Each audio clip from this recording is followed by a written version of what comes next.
Iran News Now. What effect will the killings of Raisi and Abdollahian have on Iran's diplomacy?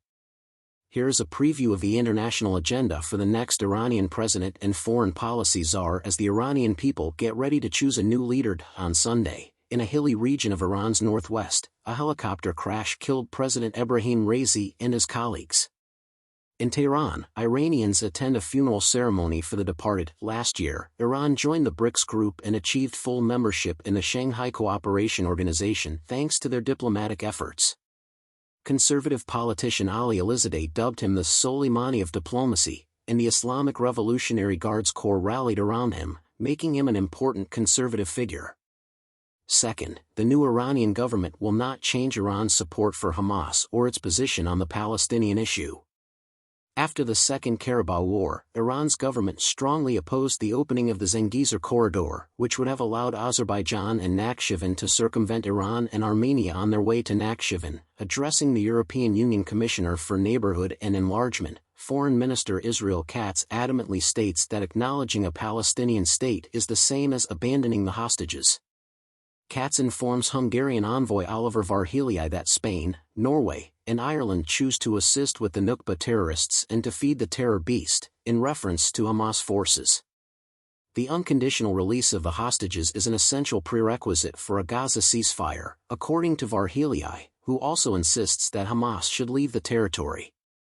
Varhelyi claims that October 7th may happen to anybody, anywhere if Hamas gets away with punishment. Remain vigilant. In an effort to further restrict Iran's nuclear, missile, and drone programs, the Hungarian has pledged to collaborate with Israel to increase EU sanctions. Along with the families of the two hostages, Gigel Boadalo, 22, abducted from the Supernova rave, and Gadi Moshe Moses, 79, of Kibbutz Nir Oz, the two ambassadors also meet with them. 2 KFC restaurants in Baghdad targeted in protest of Israel's invasion of Gaza after Israel attacked displaced Palestinians in Rafah. Iraqis invaded 2 KFC restaurants in the United States. No one was hurt, but the stores took a beating. Some felt that KFC was rooting for US-based brands to back Israel, so they took aim at them. Others, meanwhile, demonstrated all over Iraq, demanding that Israel stop attacking Palestinians. Taking a softer stance against our common enemies than European nations is practically a given as evidence that a president is pitifully weak. Sure, European nations and organizations may not share our interests all the time, but that is definitely not the case with Iran.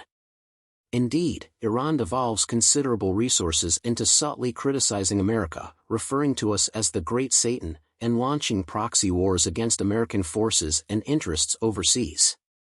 Apart from our partner Israel, we have more problems with Iran than any other country. But Obama and Biden have spent years courting Iran, sending tens of billions of dollars, kissing up to the mullahs, and even appointing an Iranian spy as our ambassador to the nation. Even now, the Pentagon employs another Iranian surrogate.